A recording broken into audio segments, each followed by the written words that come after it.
Student, आप सभी का अपने चैनल बीडी पाठशाला में मैं विवेक द्विवेदी आपका स्वागत करता हूं। आज हम सीबीएसई बोर्ड क्लास 10 की चैप्टर नंबर 6 ट्रायंगल स्टार्ट करेंगे, जिसमें हम सिमिलरिटी पढ़ेंगे। सिमिलरिटी क्या होगी उसको समझेंगे, यानी एक तरीके से समझ लीजिए कि बेसिक कॉन्सेप्ट को समझेंगे। बेसिक कॉन्सेप्ट के बाद हम लोग बीपीटी और उससे रिलेटेड क्वेश्चंस को लगाएंगे। इस चैप्टर में मेन पॉइंट है कि सिमिलरिटी क्या होती है। जैसे सपोज कर लो रेक्टेंगल हो गया, तो एक रेक्टेंगल ये हो गया, एक दूसरा रेक्टेंगल हम ले लेते हैं एग्जांपल में, इससे बड़ा रेक्टेंगल फॉर्म करते हैं, ये दूसरा रेक्टेंगल हो गया। अब इस रेक्टेंगल में देखो सारी प्रॉपर्टी रेक्टेंगल जो यहाँ पर है वही सेम प्रॉपर्टी यहाँ है, लेकिन क्या चेंज है, इनका साइज चेंज है, लेकिन लुक लाइक सेम है, यानी शेप सेम है लेकिन साइज डिफरेंट है। तो इस केस में क्या होगा, ये दोनों ही ट्रायंगल सिमिलर कहलाएंगे। एक और एग्जांपल लेते हैं। सपोज कर लो ये जो मैं टी शर्ट पहना हूँ अपने इस बीडी पाठशाला का, इसमें एक लोगो बना हुआ है, और सिमिलरली ऐसा जो टी शर्ट है हमारे बच्चे पहनते हैं, अगर उन बच्चों का साइज़ जो होगा मेरे जैसा नहीं होगा, जितना साइज़ मैं टी शर्ट पहनता हूँ सेम उसी साइज़ का बच्चे नहीं पहनेंगे। दैट मीन्स उनका साइज़ छोटा, या मेरे से अगर उनकी हाइट बड़ी है तो उनका हाइट बड़ा होगा। तो लेकिन सेम क्लोथ होगा, क्योंकि हमने बनवाया है तो सेम क्लोथ यूज़ करूँगा। लोगो सेम होगा, जो पीछे लिखा है सेम वही चीज़ लिखा होगा। That means look like same होगा, यानी शेप सेम होगा लेकिन साइज़ डिफ़र करेगा।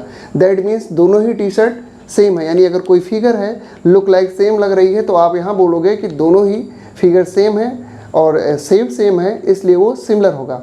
एक और एग्जांपल समझते हैं। सपोज कर लो आप मॉल में जाते हो, मॉल में आपको सेम ब्रांड का कोई कपड़ा पहने हुए कोई छोटा सा बच्चा आपको दिख जाता है। आप थोड़े बड़े हो और बहुत छोटा सा बच्चा सेम ब्रांड का कपड़ा पहने हुए है, सेम कलर कपड़ा पहना हुआ है, सेम ब्रांड है सेम कलर है, बट वो बच्चा छोटा है इसलिए उसके जो कपड़े का साइज़ होगा वो भी छोटा होगा। लेकिन आप देखते ही कहते सेम मेरे पास कपड़ा है, यही आपका रिएक्शन होता है, अरे सेम मेरे पास भी है, यही ब्रांड मेरे पास। मतलब सेम का मतलब एग्जैक्ट वही नहीं है आपके पास, सेम होने का मतलब सिमिलर आपके पास है। तो ये होती सिमिलरिटी, और इसी सिमिलरिटी को हम समझेंगे। यहाँ पर ट्रायंगल चैप्टर है तो हम यहाँ पर बेसिक ट्रायंगल चैप्टर को समझेंगे, यानी एक ट्रायंगल दूसरे ट्रायंगल के सिमिलर कब होगा वो क्राइटेरिया को देखेंगे। साथ ही साथ कुछ इंपॉर्टेंट बेसिक पॉइंट्स हैं, उन बेसिक पॉइंट्स को मैं इस पर लिख कर आपको एक्सप्लेन करता हूँ। चलिए समझते हैं। तो हमने बेसिक पॉइंट्स को, सिमिलरिटी के बेसिक पॉइंट्स को हमने बोर्ड पर लिख दिया है। सिमिलर फिगर क्या होगा, जो मैंने अभी टी शर्ट का एग्जाम्पल लिया था उसको भी समझ सकते हो। इसके एग्जाम्पल में two geometrical figure are said to be similar figure if they have same shape but not necessarily the same size. यानी जो अभी हमने टी शर्ट का एग्जाम्पल लिया था वो एक तरीके से ज्योमेट्रिकल फिगर मान लो, जैसे एक बन के आता है। जैसे हम लोग ऑनलाइन शॉपिंग करते हैं तो ऑनलाइन शॉपिंग में एक फिगर वो दिखाता है कि ये साइज़ है, आप उसमें से साइज़ सेलेक्ट करते हो, लेकिन सेम ब्रांड होता है, सेम क्लोथ होता है, केवल साइज़ चेंज हो जाता है। आप लार्ज साइज़ यूज़ करते हो तो लार्ज साइज़ आता है, एक्सेल साइज़ यूज़ करते हो एक्सेल आता है, मीडियम यूज़ करते हो तो मीडियम आता है। यानी वो ज्योमेट्रिकल फिगर आपको वहाँ पर फिगर ही दिखता है, और उस फिगर में क्या होगा, शेप सेम होगा लेकिन साइज़ अलग अलग होगा। तो यानी ऐसा होगा तो वो फिगर दोनों सिमिलर हो जाएंगे। इसके बाद अगर कोई पॉलीगन है वो सिमिलर कब होगा, पॉलीगन का मतलब हो गया बाउंडेड फिगर होगा, नंबर ऑफ साइड्स उसमें कई सारे होंगे, 3 साइड भी हो सकता है, 4 साइड, 2 साइडों से कभी बाउंडेड फिगर नहीं होगा। यानी अगर कोई पॉलीगन है तो 2 साइड से कोई पॉलीगन नहीं बनेगा, मिनिमम साइड आपको 3 चाहिए, जिसको हम लोग इसमें चैप्टर में पढ़ेंगे ट्रायंगल को। यानी अगर एक पॉलीगन है जिसमें 3 साइड से बाउंडेड पॉलीगन है तो वो ट्रायंगल होगा, और उसकी सिमिलरिटी को हम इस चैप्टर में देखेंगे। लेकिन अगर 4 साइडें हैं, 5 साइडें हैं, यानी 5 साइड मतलब पेंटागन हो गया, 6 साइडें हैं यानी हेक्सागन हो गया, 7 साइडें हैं तो हेप्टागन हो गया, ऑक्टागन, नैनोगन, डेका, ये सारे ऐसे होंगे, नंबर ऑफ साइड्स पे होंगे। तो वो भी सिमिलर कब होंगे, उसकी कुछ कंडीशंस होगी। 2 polygons of the same number of sides are similar if all the corresponding angle are equal. यानी सपोज कर लो मैं एक हेक्सागन बनाता हूँ, ये आपका कितनी साइड हो गया, 1 2 3 4 5 6 साइड हो गया। एक दूसरा मैं हेक्सागन बनाता हूँ, ये 6 साइड हो गया। तो ये और ये दोनों फिगर सिमिलर होंगे अगर इनके ये वाला एंगल इसके इक्वल हो जाए, ये एंगल इसके इक्वल हो जाए, ये एंगल इसके इक्वल हो जाए, ये एंगल, यानी हर एक एंगल उसके करस्पॉन्डिंग एंगल के इक्वल हो जाए। तो दूसरा पॉइंट है all the corresponding side are in the same ratio या प्रोपोर्शन। यानी अगर ये साइड का इस साइड के साथ रेशियो, इस साइड का इस साइड के साथ रेशियो, इस साइड का इस साइड के साथ रेशियो, इस साइड का इस साइड के साथ रेशियो, इस साइड का इस साइड के साथ रेशियो और इस साइड का इस साइड के साथ रेशियो अगर इक्वल हो जाता है तो ये पॉलीगन और ये पॉलीगन, ये दोनों ही पॉलीगन सिमिलर हो जाएंगे। लेकिन ये ज़रूरी है, दोनों ही कंडीशन इसमें ज़रूरी है कि जो 2 पॉइंट दिए गए हैं यानी ऑल कॉरस्पॉन्डिंग एंगल भी इक्वल होना चाहिए और ये भी इक्वल होना चाहिए। दोनों में से कोई एक होगा तो ज़रूरी नहीं हो वो सिमिलर हो, इसलिए दोनों को अगर पॉलीगन है तो सिमिलर होने के लिए दोनों ही ज़रूरी है। अब मेन पॉइंट आते हैं सिमिलर ट्रायंगल, जिसको हम लोग को पढ़ना है इस चैप्टर में कि 2 ट्रायंगल कब सिमिलर होंगे। 2 triangles are said to be similar if their corresponding angle are equal and their corresponding sides are proportional। एक अगर होगा तो दूसरा भी होगा, यानी अगर सेकंड वाला पॉइंट है तो फर्स्ट पॉइंट भी होगा, फर्स्ट पॉइंट है तो सेकंड पॉइंट भी होगा। लेकिन इस वाले कंडीशन में पॉलीगन के केस में ऐसा नहीं होगा कि पहला है तो दूसरा भी होगा, यहाँ दोनों ही कंडीशन होना ज़रूरी है। इसमें दोनों होना जरूर, एक है तो दूसरा ऑटोमेटिक ही होगा। इसको समझते हैं इस पॉइंट को कि हम 2 ट्रायंगल बनाते हैं। एक ट्रायंगल हमने बना दिया, ये इसका नेमिंग कर देते हैं ABC, और एक हम ट्रायंगल बना देते हैं PQR। ये ट्रायंगल हमारा हो गया PQR। तो ये जो पॉइंट कह रहा है कि their corresponding angle are equal, यानी ये एंगल A एंगल P के इक्वल हो जाए तो एंगल A और एंगल P एक दूसरे के करस्पॉन्डिंग एंगल कहलाएंगे। एंगल B एंगल Q के इक्वल हो जाए तो एंगल B एंगल Q के करस्पॉन्डिंग एंगल कहलाएगा। एंगल C एंगल R के इक्वल हो जाए तो एंगल C एंगल R का करस्पॉन्डिंग एंगल हो जाएगा। यानी ये इसके तीनों एंगल इस तीनों एंगल के इक्वल अगर हो जाते हैं, साइज अलग अलग हो डिफर करेगा, कोई मैटर नहीं करेगा यहाँ, तो ये ट्रायंगल और ये ट्रायंगल सिमिलर हो जाएगा।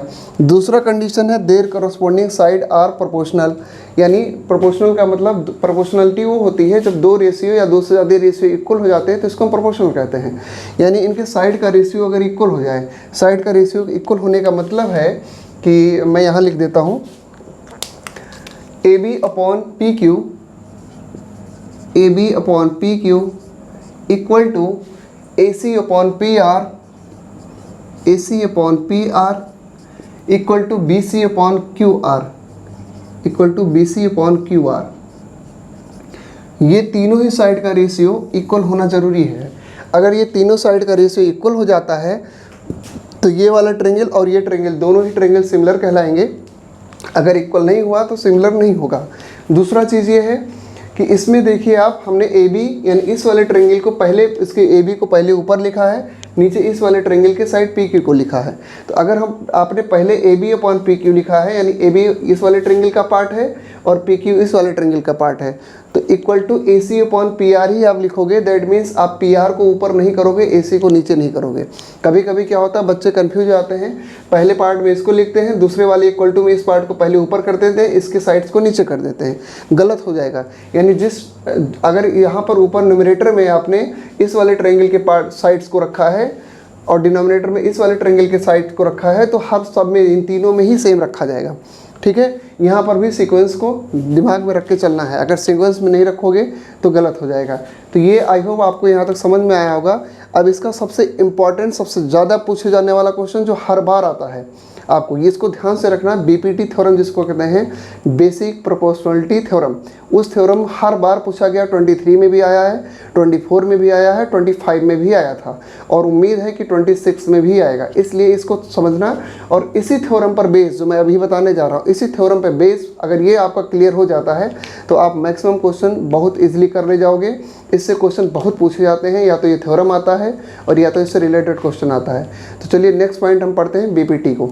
हाँ, ये रहा आपका BPT यानी बेसिक प्रोपोर्शनलिटी थ्योरम, जिसको हम थेल्स थ्योरम के नाम से भी जानते हैं। ये सबसे इम्पॉर्टेंट है, ये थ्योरम सबसे इम्पॉर्टेंट है। रीज़न क्या है, ये कई बार पूछा गया और इसी पर बेस क्वेश्चन आते हैं, या सिंपली ऐसे कह लो, ये जो चैप्टर ट्रायंगल है ये इसी BPT पर डिपेंड कर रहा है मैक्सिमम। तो ये थ्योरम क्या कहती है, if a line is drawn parallel to one side of a triangle, एक ट्रायंगल ABC है, इस ट्रायंगल ABC के किसी एक साइड, यानी AB साइड ले लिया, इस AB साइड से किसी एक पॉइंट से अगर BC के पैरेलल हम एक लाइन ड्रॉ कर दे रहे हैं D, parallel to intersect the other two sides in distinct point, यानी इस दो साइड जो ये हो गया BC के पैरेलल हमने एक लाइन ड्रॉ किया DE, तो ये जब दो साइड ए बी और ए सी हो गया, इसके दो पॉइंट डी और ई पर इंटरसेक्ट कर रहा है, then the other two side are divide in the same ratio. तो इनका जो साइड होगा यानी A D upon D B equal to A E upon E C, ये आपको दिखाना होगा, ये थ्योरम कह रहा है।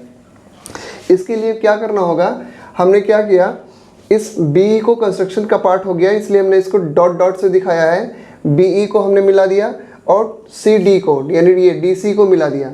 साथ ही साथ इस वाले ट्रायंगल में ए डी ई में हमने डी जी पर परपेंडिकुलर लाइन ड्रॉ कर दिया, यानी ए सी पर परपेंडिकुलर डी जी हो गया, और इस ए बी पर परपेंडिकुलर पॉइंट ई से ई एफ हो गया, वो हमने कंस्ट्रक्शन के पार्ट में लिख दिया है, join B E and C D and draw E F perpendicular to A B and D G perpendicular to A सी।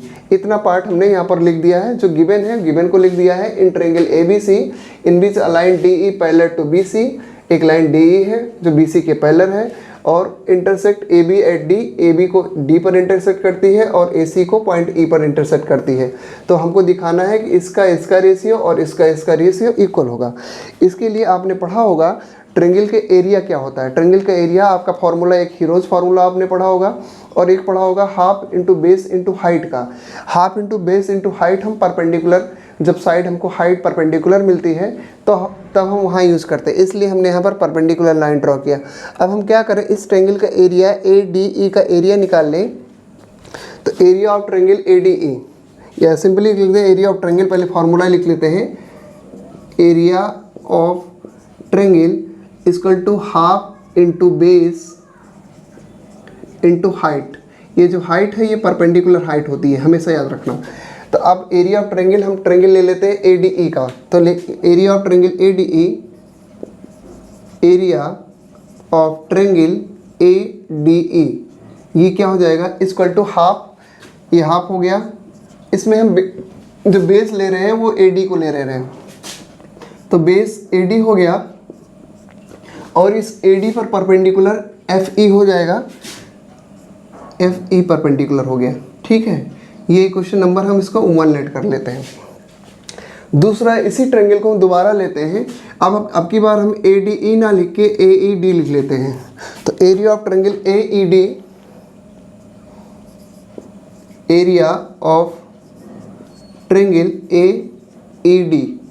अब इसमें हम बेस को चेंज कर देते हैं। बेस हम इस बार, पहली बार हमने ए डी को लिया था, अब की बार बेस ए ई ले रहे हैं, equal to half into base, base A E हो जाएगा, और परपेंडिकुलर हाइट जो हो जाएगा जी डी हो जाएगा, ये जी डी हो गया। इक्वेशन नंबर 2 हो गया।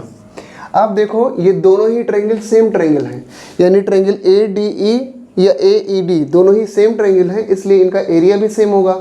ठीक है, तो यहाँ लिखेंगे triangle A D E and triangle A E D are the same triangle, इसके बाद यहाँ लिख लेते हैं, so their area are same. ठीक है, अब क्या होगा, इस दोनों सेम होगा तो ये दोनों, यानी जो हमने यहाँ लिखा ये और ये दोनों इक्वल हो जाएगा। तो फ्रॉम 1 and 2 इक्वेशन 1 and 2 से आप कह सकते हो half into A D into F E equal to half into A E into G D. इसको इक्वेशन नंबर हम 3 मान लेते हैं।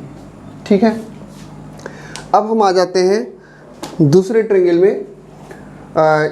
ये ट्रायंगल ले लेते हैं डी ई बी और ट्रायंगल डी ई सी, ये दोनों ट्रायंगल ले लेते हैं। इन ट्रायंगल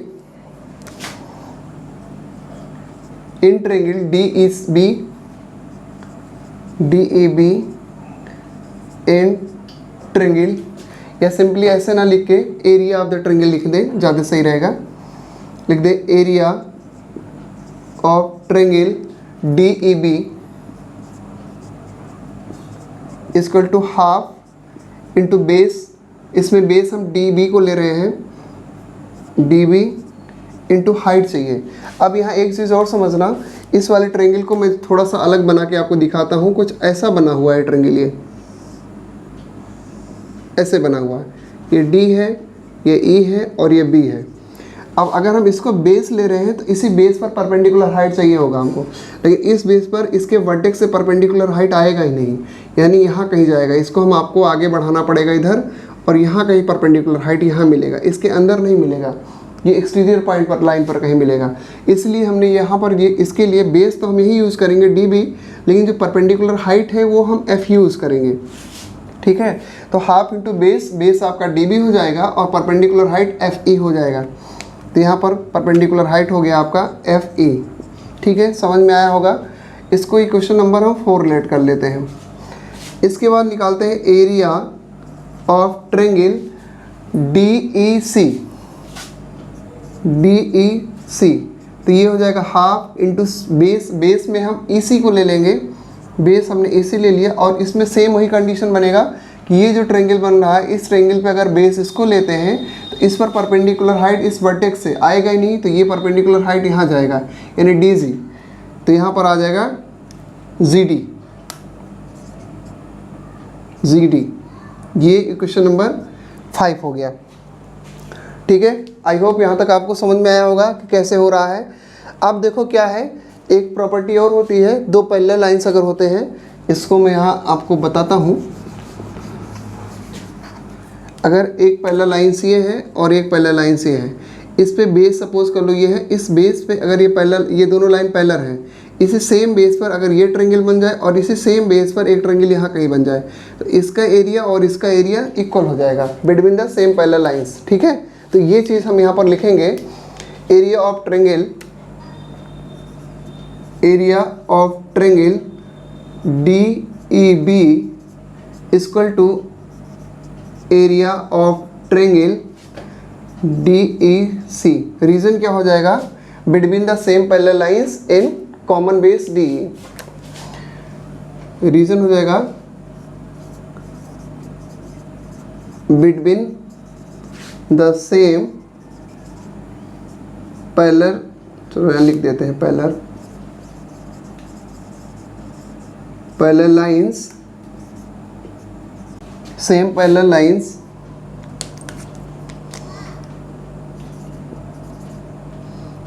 लाइंस कौन सा है, D E and B C and same base D E. ठीक है, इतना हो गया। बाकी को हम यहाँ पर लिखते हैं।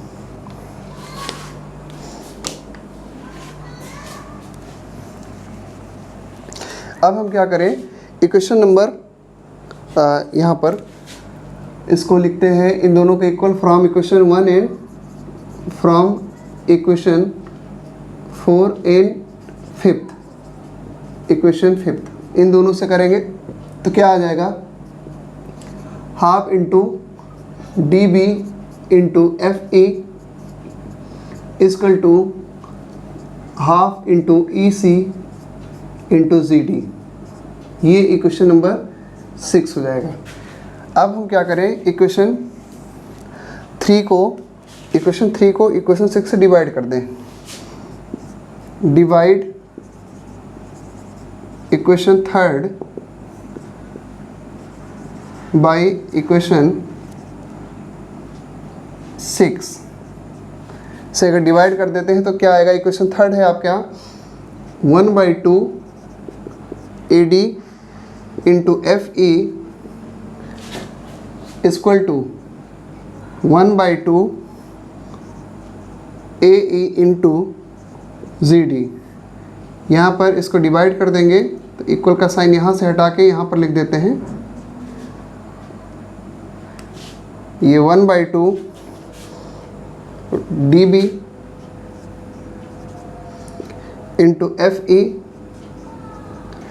Equal to 1/2 E C into G D. देखो यहाँ से जी डी कैंसिल आउट हो जाएगा, हाफ और हाफ कैंसिल आउट हो जाएगा, यहाँ एफ ही कैंसिल हो गया, हाफ और हाफ कैंसिल हो गया। तो यहाँ ऊपर क्या बचा, A D upon D B equal to यहाँ क्या बचा, ए ई अपॉन ई सी।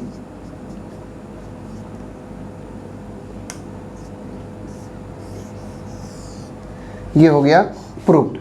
यहाँ पर आप लिखोगे हेंस प्रूव्ड।